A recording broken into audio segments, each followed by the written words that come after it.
नमस्कार दोस्तों, अगेन स्वागत है आपका प्रिपेयर विद यस में, जहां पर हम पॉलिटी की सीरीज को आगे बढ़ाते हुए आज हम पढ़ने जा रहे हैं राज्य की कार्यपालिका को, जिसके अंतर्गत हम पढ़ने जा रहे हैं सबसे पहले राज्यपाल को।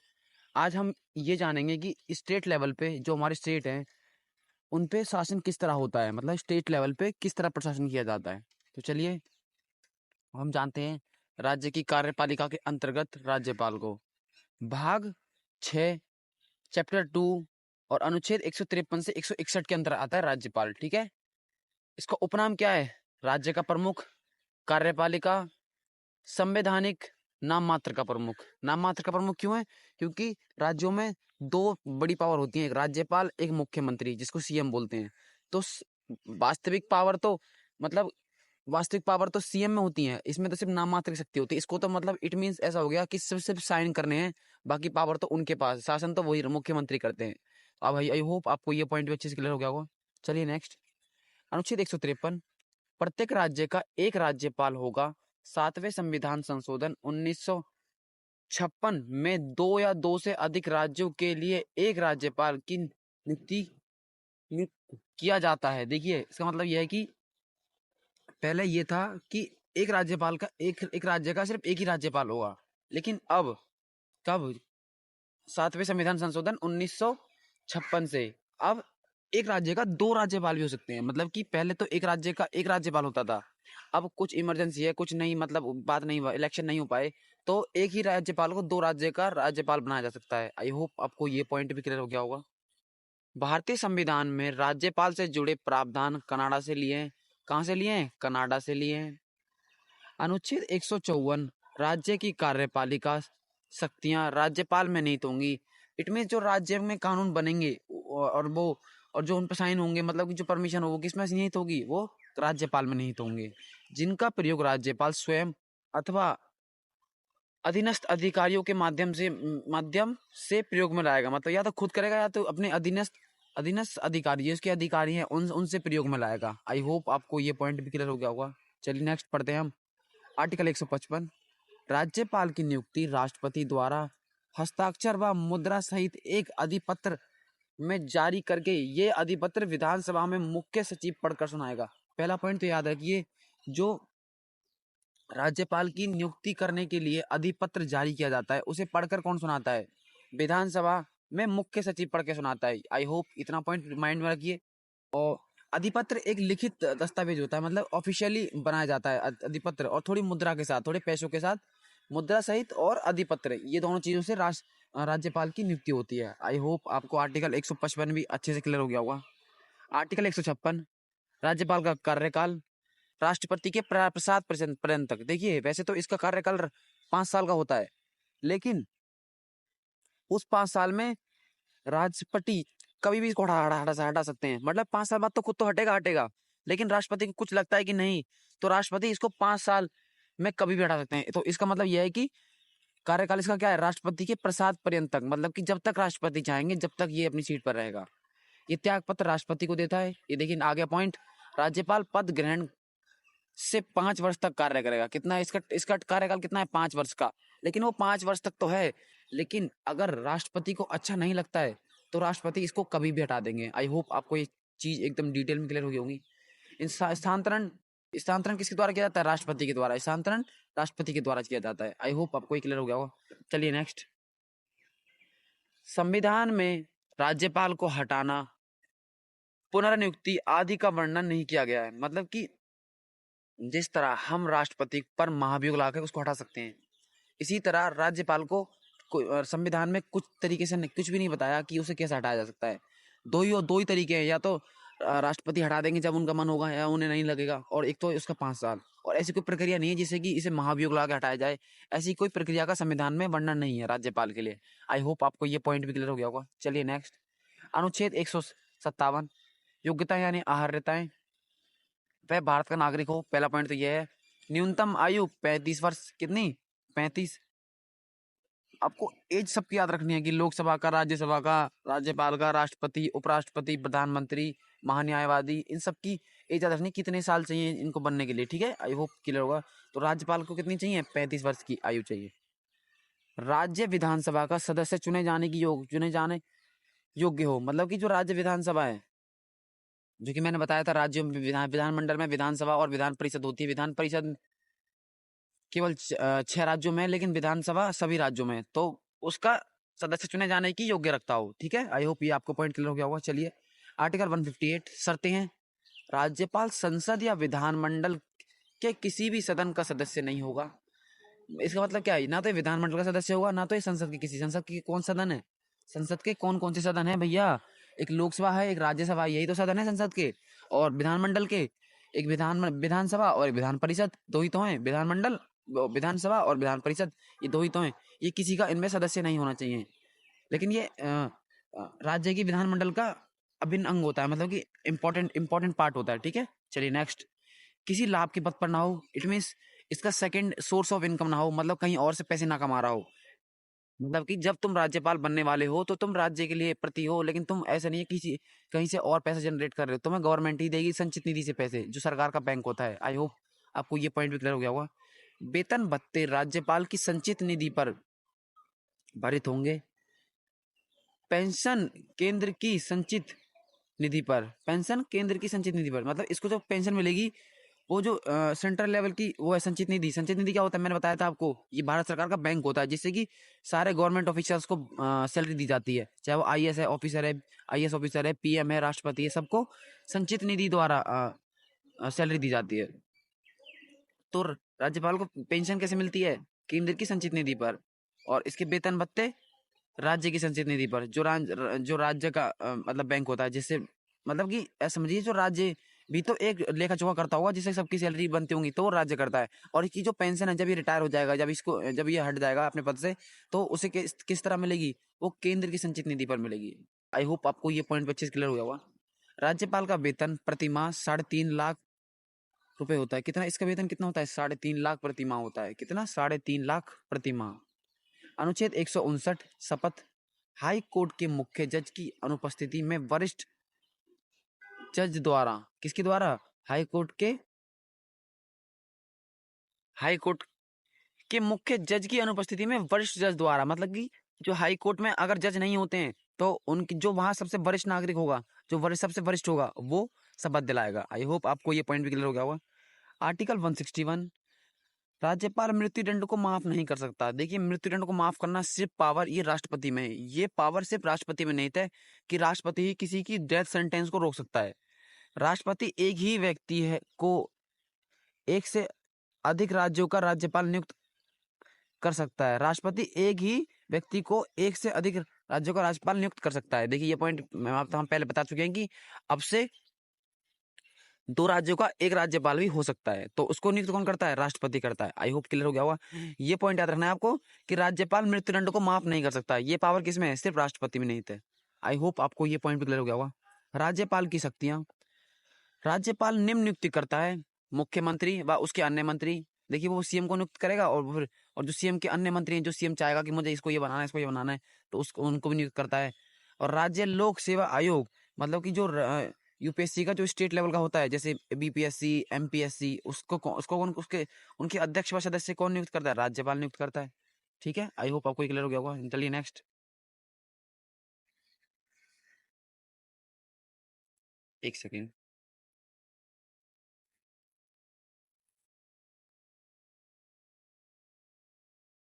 राज्य वित्त आयोग के अध्यक्ष, जो राज्य का फाइनेंशियल डिपार्टमेंट है, उसके अध्यक्ष भी नियुक्त करता है। नेक्स्ट,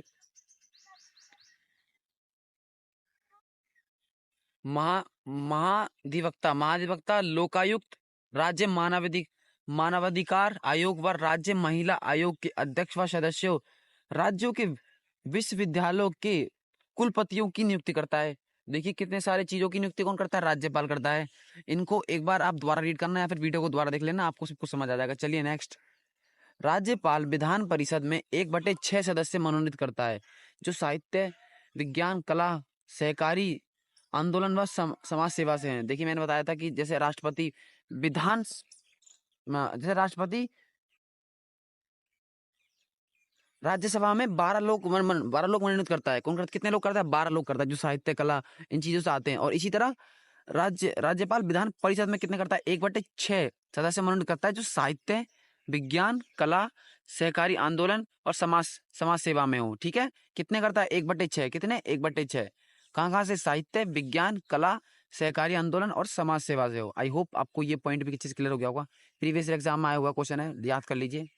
राज्यपाल विधानमंडल के सत्र को आहूत करता है, मतलब कि बुलाता है यानी इनवाइट करता है, तथा 2 सत्रों के मध्य 6 माह से अधिक अंतर नहीं होना चाहिए। मतलब कि राज्यपाल इनवाइट तो करता है, लेकिन ऐसा नहीं है राज्यपाल भूल जाए, 1 साल हो जाए वो सत्र नहीं करता, सत्र बुलाए ही ना, क्योंकि पावर तो उसी के पास है बुलाने की। उसको हर 6 महीने में एक तो बुलाना होगा, वो 6 मैक्सिमम टाइम है। हाँ, उससे पहले वो कभी बुला ले, 3 महीने में बुला ले, कितने गैप बुला ले, लेकिन 6 महीने मैक्सिमम टाइम है। उससे ज्यादा के टाइम में सत्र को वो रोक नहीं सकता, उसे बुलाना ही होगा। आई होप ये पॉइंट आपको क्लियर हो गया होगा। अनुच्छेद 200 के तहत विधानमंडल द्वारा पारित विधेयक पर राज्यपाल निम्न निर्णय ले सकता है: सहमति दे सकता है, सहमति देने से मना कर सकता है, एक बार विधानमंडल में पुनर्विचार के लिए भेज सकता है, पुनर्विचार के बाद सहमति देने के लिए बाध्य होगा। मतलब कि अगर विधानमंडल कानून बनाती है तो एक बार सिर्फ या तो वो मना कर सकता है या तो वापस लौट सकता है। अगर उसने वापस पुनर्विचार के लिए भेज दिया, फिर वहां से वो पुनर्विचार होके आता है राज्यपाल के पास, तो उसको सहमति देनी होगी, उसके लिए बाध्य है। वो क्या है? उसके लिए बाध्य है, उसको सहमति देनी होगी। आई होप आपको क्लियर हो गया होगा। एक बिल जो कि विधानमंडल द्वारा राष्ट्रपति को, राज्यपाल को दिया जाता है, राज्यपाल उसको देखता है, उसको कुछ कमियां लगती हैं, वो फिर उसको विधानमंडल को द्वारा देता है कि इसको चेक करो, इसको ठीक करो। फिर अगर वो ठीक कर पाते हैं, फिर उसके बाद वो दोबारा भेजते हैं। उसके बाद राज्यपाल कोई चेंजेस नहीं करा सकता, उसे मानना ही होगा। एक बार सिर्फ पुनर्विचार कर सकता है वो, एक बार। आई होप आपको ये पॉइंट भी अच्छे से क्लियर हो गया होगा।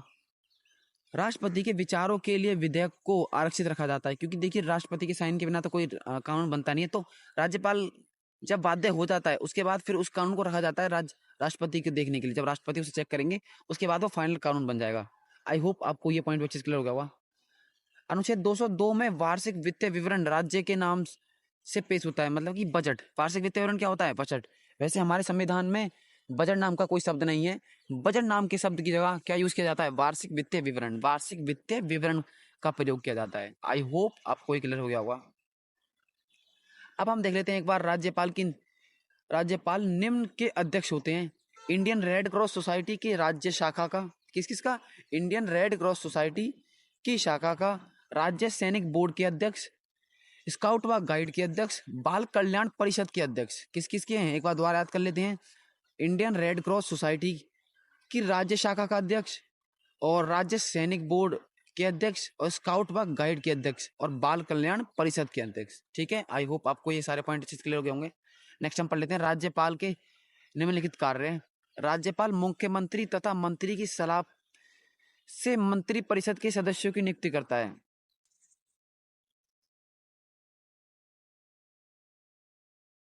देखिए, जिस तरह स्टेट यूनियन, मतलब कि हमारे केंद्र लेवल पे, मतलब कि पूरे भारत को एक मंत्री परिषद होता है, इसी तरह राज्यों में मुख्यमंत्री का एक मंत्री परिषद होता है। क्या होता है? मुख्यमंत्री का होता है, राज्यपाल का नहीं, मुख्यमंत्री का होता है। क्योंकि वास्तविक शक्तियां मुख्यमंत्री पे होती हैं। मुख्यमंत्री कुछ मंत्रियों को नियुक्त करता है, जिनको मिलाकर राज्यों में मंत्री परिषद बनता है। देखिए, मंत्री परिषद होता क्या है? मुख्यमंत्री हो गया, उनका हेड हो गया, फिर वो हेड कई सारे डिपार्टमेंट, जैसे एमसीडी हो गया, ऐसे डिपार्टमेंट में कई सारे लोगों को नियुक्त करता है। तो उन जो छोटे छोटे मंत्री हैं, उन्हें मिला के मुख्यमंत्री की मंत्री परिषद बनती है। आई होप आपको क्लियर हो गया होगा। जिस तरह हमारी यूनियन लेवल पे होती है, उसी तरह हमारी स्टेट लेवल पे मंत्री परिषद होती है। चलिए नेक्स्ट अब हम पढ़ते हैं। राज्यपाल मुख्यमंत्री को शपथ दिलाता है तथा मंत्री परिषद के सदस्यों को मुख्यमंत्री की सलाह पर शपथ दिलाता है। मतलब कि देखिए, इसका मतलब क्या है? मुख्यमंत्री को शपथ दिलाता है तथा मंत्री परिषद के सदस्यों को मुख्यमंत्री की सलाह पर शपथ दिलाता है। देखिए, इसका मतलब यह है कि मुख्यमंत्री उसने नियुक्त कर दिए, फिर वो लिस्ट जारी करते हैं कि मुझे एमसीडी का ये बनाना है, जल बोर्ड का ये बनाना है। तो बस राज्यपाल तो सिर्फ शपथ दिलाता है उन्हें, लेकिन वास्तविक पावर किसके हाथ में जा रही है? मुख्यमंत्री के हाथ में। और मुख्यमंत्री अपने मंत्री परिषद को अपॉइंट कर रहा है अपनी पावर को, मतलब डिटेल जानने के लिए कि राज्य में हो क्या रहा है। तो आई होप आपको ये पॉइंट भी अच्छे से क्लियर हो गया होगा। चलिए नेक्स्ट। राज्यपाल राज्य लोक सेवा आयोग, यानी राज्य में यूपीएससी होती है, जैसे बीपीएससी, एमपीएससी, जेपीएससी, के अध्यक्ष एवं सदस्यों की नियुक्ति करता है, जैसे कि हम पहले पढ़ चुके हैं। संविधान के अनुच्छेद 217 एक के अनुसार राज्यपाल राष्ट्रपति को उच्च न्यायालय के न्यायाधीश की नियुक्ति के संबंध में परामर्श दे सकता है। जो हाई कोर्ट के जज की नियुक्ति होती है, राष्ट्रपति को राज्यपाल सलाह दे सकता है, सलाह की आपको ऐसा करना चाहिए, करना चाहिए, मतलब कि परामर्श दे सकता है। इट मीन सलाह दे सकता है। आपको याद रखना है कि 217 एक के तहत राज्यपाल राष्ट्रपति को हाई कोर्ट के जो जज हैं उनकी नियुक्ति के संबंध में सलाह दे सकता है। तो आई होप आपको ये पॉइंट भी क्लियर हो गया होगा। अनुच्छेद 168 के अनुसार राज्यपाल विधानमंडल का अभिन्न अंग होगा। ये मतलब कि इंपॉर्टेंट अंग होगा, क्योंकि विधानमंडल में ही कानून बनेगा, तो राज्यपाल के बिना साइन के वो कानून विधेयक कानून नहीं बनेगा। तो आई होप आपको ये पॉइंट क्लियर हो गया कि राज्यपाल को विधानमंडल का अभिन्न अंग क्यों कहा जाता है। चलिए नेक्स्ट। राज्यपाल विधानमंडल का 17वां करता है तथा उसका विघटन करता है, मतलब कि बुलाता है और उसे खत्म भी करता है। राज्यपाल विधान सभा के अधिवेशन अथवा दोनों सदनों के संयुक्त अधिवेशन को संबोधित करता है, मतलब कि कोई ऐसा केस बन जाता है जिसमें कि संयुक्त बैठक, मतलब कि विधानमंडल और विधान परिषद के सदस्यों को बुला के बिठाया जाता है और उस पर बात चर्चा की जाती है, तो उसी को संयुक्त बैठक कहते हैं। और उसको संबोधन कौन करता है? राज्यपाल ही संबोधन करता है। ठीक है, आई होप आपको क्लियर हो गया होगा कि संयुक्त बैठक कब बुलाई जाती है, जब कोई ऐसा केस आ जाता है जिसपे दोनों विधानमंडल विधानसभा दोनों को विचार करना होता है, तो उसको संयुक्त बैठक बुलाते हैं और फिर उस पर अपना विचार करते हैं। ठीक है, आई होप आपको क्लियर होगा। नेक्स्ट, राज्य विधानमंडल द्वारा पारित विधेयक राज्य विधानमंडल द्वारा पारित विधेयक राज्यपाल के हस्ताक्षर के बाद ही अधिनियम बनता है, मतलब कि अधिनियम मतलब कि कानून बनता है। आई होप आपको क्लियर हो गया होगा कि जो राज्य में कानून बनते हैं वो राज्यपाल की हस्ताक्षर के बिना नहीं बनते हैं। आई होप आपको ये क्लियर हो गया होगा। अनुच्छेद 213 के अनुसार राज्यपाल अध्यादेश जारी करता है। अध्यादेश क्या होता है? ऐसा ऐसा होता है कि इमरजेंसी में हमें कानून बनाना है, मतलब कुछ ऐसी दिक्कत आ गई है या फिर कुछ ऐसा हो गया हमें इमरजेंसी में कानून चाहिए, तो अध्यादेश जारी करता है। फिर वो तुरंत से, ये जब होता है, जब जनरली जब होता है जब सत्र नहीं चल रहा होता है, तो ये अध्यादेश जब जारी करता है फिर उस सत्र में उस कानून पर बात की जाती है, मतलब कि इमरजेंसी में कानून बनाना होता है, उसे अध्यादेश जारी करना होता है। ठीक है, ऐसा अध्यादेश 6 सप्ताह के भीतर विधानमंडल द्वारा स्वीकृत होना आवश्यक है। यदि विधानमंडल 6 सप्ताह के भीतर अपनी तरफ स्वीकृत नहीं देता है तो उस अध्यादेश की वैधता समाप्त हो जाएगी। मतलब कि इतनी इमरजेंसी होती है, सिर्फ 6 सप्ताह मिलते हैं उस कानून को बनाने के लिए और उसे एग्जीक्यूट करने के लिए, मतलब कि उसे चलाने के लिए, बस 6 सप्ताह, और वो 6 सप्ताह में लग जाता है। लेकिन अध्यादेश जारी इसीलिए किया जाता है कि इमरजेंसी में केस इमरजेंसी के लिए बनाया जाता है। सिर्फ 6 सप्ताह मिलते हैं राज्यपाल को भी उस पर साइन करने के लिए और इन लोगों को उस पर विचार विमर्श करने के लिए, तो 6 सप्ताह के अंदर वो कानून बन जाता है। ठीक है, आई होप आपको क्लियर हो गया होगा। नेक्स्ट, अब हम पढ़ने जा रहे हैं कि भैया आप तो बहुत देर से विधानमंडल विधान परिषद करे जा रहे हो, एक बार इनको पढ़ लेते हैं कि ये होते क्या है, और ये राज्य की कार्यपालिका के अंतर्गत आते हैं, जो कि अब हम पढ़ते हैं। ठीक है, राज्य विधानमंडल का निर्माण विधानसभा विधान परिषद तथा राज्यपाल से मिलकर होता है। किस किस से होता है? विधानसभा, विधान परिषद और राज्यपाल। ठीक है, विधानमंडल मैंने बताया था आपको, विधानमंडल में क्या क्या आता है? विधानसभा, विधान परिषद और राज्यपाल, ये तीनों ही आते हैं। आई होप आपको एकदम अच्छे से क्लियर होगा। चलिए नेक्स्ट, इसका गठन अनुच्छेद 170 के अंतर्गत किया जाता है। जो राज्य विधानमंडल है उसका, एक सेकेंड, हम क्या पढ़ रहे हैं? विधानमंडल, हाँ विधानमंडल, इसका गठन अनुच्छेद 170 के अंतर्गत आता है। इसका कार्यकाल 5 वर्ष का होता है। कितना होता है? इसका कार्यकाल 5 वर्ष का होता है। विधानसभा के विधान सत्र की शुरुआत राज्यपाल करता है। विधानसभा के विधान सत्र की शुरुआत कौन करता है? राज्यपाल करता है। मतलब कि जो विधानसभा में सत्र होगा उसकी शुरुआत कौन करता है? राज्यपाल करता है। विधानसभा का सदस्य बनने के लिए न्यूनतम आयु 25 वर्ष की होनी चाहिए। अभी हम विधानसभा की बात कर रहे हैं। ठीक है, विधानसभा का सदस्य बनने के लिए न्यूनतम आयु कितनी होनी चाहिए? 25 वर्ष, याद रखनी है। प्रत्येक राज्य की विधानसभा में कम से कम 60 से अधिक 500 सदस्य होने चाहिए, मतलब 60 से कम नहीं होने चाहिए और 500 से ज्यादा नहीं होने चाहिए। विधानसभा की बात हो रही है, विधानसभा की। लेकिन कुछ इसमें अपवाद हैं। क्या अपवाद याद करने हैं भैया? अपवाद ही एग्जाम में पूछे जाते हैं। गोवा से 40 हैं, आप कहोगे कम से कम तो 60 है, लेकिन गोवा से 40, ये अपवाद हैं, आपको याद करने पड़ेंगे। मिजोरम से 40, सिक्किम से 32, क्योंकि इनको अनुच्छेद 171 के तहत विशेष राज्य का दर्जा प्राप्त है। किसका दर्जा प्राप्त है? विशेष राज्य का दर्जा प्राप्त है। आई होप आपको क्लियर होगा कि इसीलिए इनके यहाँ से इतने कम आते हैं। ठीक है, आई होप आपको क्लियर हो गया होगा कि गोवा से 40, मिजोरम से 40 और सिक्किम से 32। अनुच्छेद 332 के तहत अनुसूचित जातियों तथा जनजातियों को विधानसभा में जनसंख्या के आधार पर आरक्षण दिया जाएगा। जो हमारी विधानसभा है, जो हमारी SC ST जो हमारी जनजातियां हैं, उनको किस तरह आरक्षण दिया जाएगा? जनसंख्या के आधार पर, मतलब कि जितनी पॉपुलेशन है उसके हिसाब से उन्हें वो दिया जाएगा आरक्षण। आई होप आपको क्लियर हो गया होगा। किसी विधेयक को धन विधेयक माना जाए अथवा नहीं, इसका निर्णय विधानसभा करती है। धन विधेयक होता क्या है? इसमें राज्यों का लेखा जोखा, जो राज्य खर्च करता है, राज्य टैक्स लेता है, राज्य कहाँ से पैसे कमा रहा है, राज्य किस स्कीम पे पैसे लगा रहा है, उस सब का लेखा जोखा होता है। तो राज्य धन विधेयक माना जाए अथवा इसका निर्णय कौन लेता है? विधानसभा लेती है। ठीक है, आई होप आपको क्लियर हो गया होगा। विधानसभा की गणपूर्ति या कोरम 1/10 होता है। इसका मतलब क्या है? सत्र इसमें विधानसभा में जब तक काम नहीं किया जाता, जब तक इसके 1/10 लोग वहां प्रेजेंट ना हो। कितने? 1/10 लोग प्रेजेंट ना हो, तभी इसमें कुछ काम किया जाएगा, वरना 1/10 लोग प्रेजेंट नहीं होंगे तो वहां पे कुछ काम नहीं होगा। आई होप आपको ये पॉइंट भी अच्छे से क्लियर हो गया होगा। विधानसभा की गणपूर्ति या कोरम, ये तो हो गया।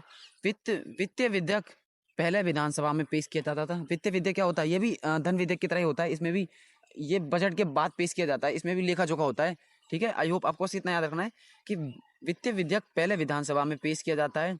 विधान परिषद सिर्फ इसे 14 दिन तक रोक सकती है, मतलब कि चेक करेगी, देखेगी, सिर्फ रोक सकती है 14 दिन तक। 14 दिन के बाद वो छोड़ देगी। ठीक है, आई होप आपको क्लियर हो गया होगा। सबसे अधिक विधानसभा की सीटें उत्तर प्रदेश राज्य में है। देखिए, यू पुलिस की वैकेंसी आने वाली है, उनके लिए ये वेरी इंपॉर्टेंट पॉइंट बन जाता है। मैं कह रहा हूँ मार्क कर लीजिए।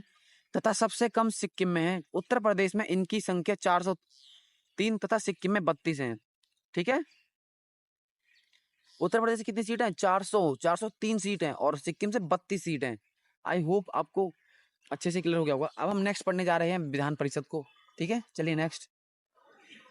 विधान परिषद राज्य विधानमंडल का उच्च सदन होता है। ये क्या होता है? उच्च सदन होता है। इसका गठन संविधान के अनुच्छेद 169 के तहत किया जाता है। कितने के तहत? 169 के तहत किया जाता है। विधान परिषद वर्तमान में केवल 6 राज्यों में है। कितने राज्यों में? केवल 6 राज्यों में, जो कि मैं आपको पहले ही क्लियर कर चुका हूँ। किस किस में है? उत्तर प्रदेश में है, कर्नाटक में है, महाराष्ट्र में है, बिहार में है, आंध्र प्रदेश में है, तेलंगाना में है। कहाँ कहाँ पर है? उत्तर प्रदेश, कर्नाटक, महाराष्ट्र, बिहार, आंध्र प्रदेश और तेलंगाना। आई होप आपको ये पॉइंट क्लियर हो गया होगा। चलिए नेक्स्ट। विधान परिषद का सदस्य बनने की आयु 30 वर्ष होती है। कितनी होती है? 30 वर्ष होती है। और विधानसभा का 25। विधान परिषद के सदस्यों का कार्यकाल 6 वर्ष का होता है और विधानसभा का 5 साल का होता है। विधान परिषद के सदस्यों का निर्वाचन अनुपातिक प्रतिनिधित्व की एकल संक्रमणीय मत पद्धति द्वारा किया जाता है। जैसे कि मैं आपको ये चीज़ पहले क्लियर कर चुका हूँ, राष्ट्रपति वाली वीडियो में जाकर देख लीजिए, मैंने डिटेल में क्लियर किया है कि अनुपातिक प्रतिनिधित्व और एकल संक्रमणीय मत पद्धति क्या होती है। ठीक है, रेशो के हिसाब से इसमें रेशो, जिसको ज़्यादा रेशो मिलेंगे उस हिसाब से इसमें सिलेक्शन होता है। ठीक है, चलिए नेक्स्ट। राज्यपाल विधान परिषद में कुल 1/6 सदस्यों को मनोनीत करता है। कितने लोगों को मनोनीत करता है? 1/6 सदस्यों को मनोनीत करता है, जो कि हम पहले क्लियर कर चुके हैं। साहित्य, विज्ञान, कला, समाज सेवा एवं सहकारी आंदोलन से जुड़े लोग होते हैं। ठीक है, मैं आपको ये पॉइंट तो पहले ही क्लियर कर चुका हूँ। विधान परिषद की बैठक की गणपूर्ति या कोरम में कम से कम 10% सदस्य होने चाहिए, परंतु यह संख्या 10 से कम नहीं होनी चाहिए। कम से कम कितने होने चाहिए? 10% लोग तो कम से कम होने चाहिए विधान परिषद के कोरम गांधी यहाँ तक 70 को चलाने के लिए। आई होप आपको ये पॉइंट भी क्लियर हो गया होगा। अब राज्य की कार्यपालिका के अंतर्गत मुख्यमंत्री भी आता है, हम इसको भी खत्म कर लेते हैं आज हम राज्य की कार्यपालिका को समाप्त करके नेक्स्ट कल से हम न्यायपालिका को पढ़ना स्टार्ट कर देंगे। चलिए नेक्स्ट। मुख्यमंत्री की नियुक्ति राज्यपाल द्वारा अनुच्छेद 164 के तहत की जाती है। अनुच्छेद कितने के तहत? 164 के तहत। विधानसभा में बहुमत प्राप्त दल के नेता को राज्यपाल मुख्यमंत्री नियुक्त करता है। मतलब जो बहुमत प्राप्त करके सरकार आई है उसको ही राज्यपाल मुख्यमंत्री नियुक्त करता है। मतलब कि जो पार्टी जीती है, जिस तरह अभी बीजेपी जीती है दिल्ली में, तो उनका बीजेपी का ही कोई एक आदमी को सीएम बनाया जाएगा। चलिए नेक्स्ट। मुख्यमंत्री तथा मंत्रियों को शपथ राज्यपाल दिलाता है। कौन दिलाता है? मुख्यमंत्री तथा इसके जो मंत्री हैं उनको शपथ कौन दिलाता है? राज्यपाल दिलाता है। मुख्यमंत्री अपना त्यागपत्र राज्यपाल को देता है। किसको देता है? राज्यपाल को देता है। यदि किसी दल को स्पष्ट बहुमत प्राप्त ना हो, मतलब कि कोई पार्टी नहीं जीती है, मतलब कि कोई पता नहीं चल रहा है कौन सी जीती है कौन नहीं जीती है, तो राज्यपाल मुख्यमंत्री की नियुक्ति में अपने विवेकाधिकार मतलब अपने दिमाग से का प्रयोग कर सकता है। ऐसी स्थिति में वह राज्यपाल सबसे बड़े दल के नेता, मतलब कि जो पार्टी डोमिनेट कर रही होगी उस टाइम पर सबसे ज़्यादा पावर में होगी, जैसे कि हर जगह नाम चलता है बीजेपी, अभी तो बीजेपी, जैसे कांग्रेस का नाम तो भी है नहीं, मतलब बहुत कम रेयरली। अभी टॉप पार्टी कौन कौन सी थी? एक आप थी और एक बीजेपी थी। तो वो किसको करेगा? वो बीजेपी को करेगा अपने दिमाग से। ठीक है, आई होप आपको क्लियर हो गया होगा। राष्ट्रीय राजधानी क्षेत्र दिल्ली तथा पुदुचेरी की विधानसभा के चुनाव के